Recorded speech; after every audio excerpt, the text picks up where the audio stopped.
ಮಾಧ್ಯಮ ಬಂಧುಗಳಿಗೆ ವಂದಿಸ್ತಾ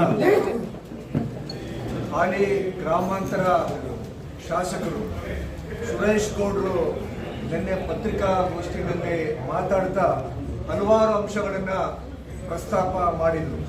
ನಾನು 3 ಬಾರಿ ಅವರು ಹೇಳಿದ್ದು ಪ್ರತಿ ಅಂಶಕ್ಕೂ ಉತ್ತರ ಕೊಡಲೇಬೇಕು ಅಂತೇಳಿ 3 ಬಾರಿ ಶಾಸಕನಾಗಿದ್ದೀನಿ, ಅನುಭವಿಸ್ತಾ ಇದ್ದೀನಿ. ನಾನು ಹಲವಾರು ಯೋಜನೆಗಳನ್ನ ಗ್ರಾಮಾಂತರ ಕ್ಷೇತ್ರಕ್ಕೆ, ತುಮಕೂರು ಗ್ರಾಮಾಂತರ ಕ್ಷೇತ್ರಕ್ಕೆ ನಾನು ತಗೊಂಬಂದು ದಾಖಲೆ ಸ್ಥಾಪಿಸಿದ್ದೀನಿ ಅಂತೇಳಿ ಅವ್ರ ಪಾಡಿಗೆ ಅವರು ಬಡಾಯಿ ಕೊಚ್ಕೊಂಡು,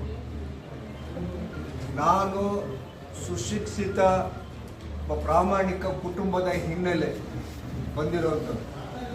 ನಿಮ್ಮ ಮಟ್ಟಕ್ಕೆ ಇಳಿಯೋದಕ್ಕೆ ನಮ್ಮ ತಂದೆ ತಾಯಿಗಳು ಆ ಶಿಕ್ಷಣ ವಿದ್ಯಾಭ್ಯಾಸಗಳು ನಮಗೆ ಕೊಟ್ಟಿಲ್ಲ. ಅದು ಗೌರವಯುತವಾಗಿ ಸಮಾಜದಲ್ಲಿ ನಡ್ಕೊಂಡು ಹೋಗಬೇಕು, ಪಾರದರ್ಶಕ ಜೀವನ ಮಾಡಬೇಕು ಅಂತೇಳಿ ನಮಗೆ ನಮ್ಮ ಗುರುಗಳಾಗಲಿ ಹಿರಿಯರಾಗಲಿ ನಮಗೆ ಪಂಕ್ತಿನ ಹಾಕಿಕೊಟ್ಟಿದ್ದಾರೆ.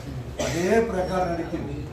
ಯಾರೇ ಸಾರ್ವಜನಿಕ ಜೀವನದಲ್ಲಿ ಇದ್ದವರು ವೈಯಕ್ತಿಕ ವಿಷಯಗಳಿಗೆ ಹೋಗಬಾರ್ದು.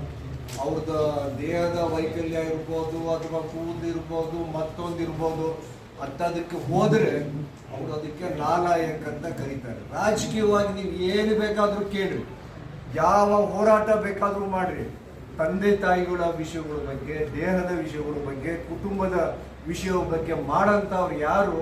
ಉತ್ತರ ಕುಮಾರು, ಷಂಡ್ರು ಅಂತೇಳಿ ಅವ್ರನ್ನ ಕರೀತಾರೆ. ನೀವು ಅಂಥದಕ್ಕೆ ಹೋಗಬಾರ್ದು. ಇಂಥ ಗಿಮಿಕ್ ರಾಜಕೀಯಗಳು ಬಿಡಬೇಕು. ಗಿಮಿಕ್ ರಾಜ ಅಂತ ಈಗಾಗಲೇ ಬಟ್ಟಿ ಬಂದ್ಬಿಟ್ಟಿದೆ. ಪ್ರತಿ ಬಾರಿ ಒಂದೊಂದು ಏನಾದರೂ ನಾಟಕಗಳು ಗಿಮಿಕ್ ಮಾಡಿ ಹೆಸರು ಮಾಡೋದು ಬಿಟ್ಟು ಗ್ರಾಮಾಂತರ ಕ್ಷೇತ್ರದಲ್ಲಿ ಒಂಚೂರು ಕೆಲಸಗಳು ಮಾಡಿ.